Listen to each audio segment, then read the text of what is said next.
বিএনপির ভারপ্রাপ্ত চেয়ারম্যান তারেক রহমানের মামলাগুলোর শিগগিরই ইতিবাচক নিষ্পত্তি হবে এবং দ্রুততম সময়ের মধ্যে তিনি দেশে ফিরবেন বলে জানিয়েছেন দলের কেন্দ্রীয় দুই নেতা।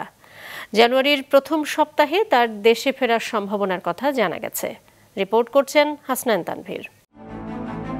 ১/১১ নামে পরিচিত তত্ত্বাবধায়ক সরকারের আমলে ২০০৮ সালের সেপ্টেম্বরে জামিনে মুক্তি নিয়ে চিকিৎসার জন্য লন্ডন যান বিএনপির তৎকালীন ভাইস চেয়ারম্যান তারেক রহমান।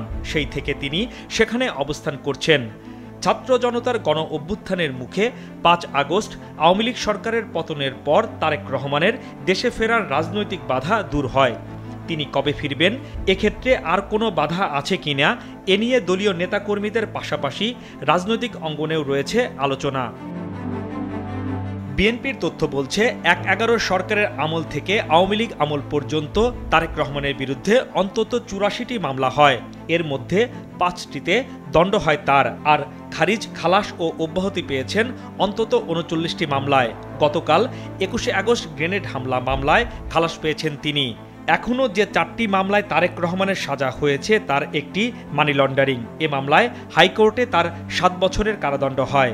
এছাড়া জিয়া অরফানেজ ট্রাস্ট দুর্নীতি মামলায় ১০ বছর, জ্ঞাত আয় বহির্ভূতভাবে সম্পদ অর্জন ও সম্পদের তথ্য গোপনের অভিযোগের মামলায় ৯ বছর এবং নড়াইলের মানহানির একটি মামলায় ২ বছরের কারাদণ্ড হয় তার।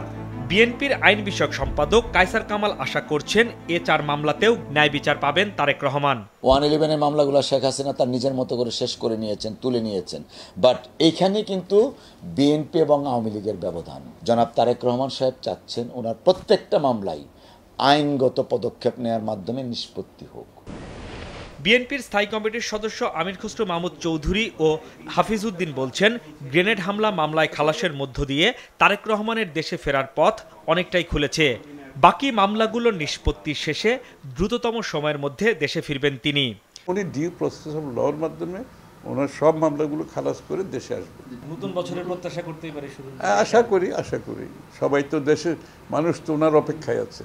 আমরা আশা করি অতি অল্প সময়ের মধ্যে এই মামলাগুলো নিষ্পত্তি হলে আগামী বছর তো ইনশাল্লাহ তিনি আসবেন। আমরা এটাও অপেক্ষা করে আছি যে আগামী বছর একটি নির্বাচন হবে।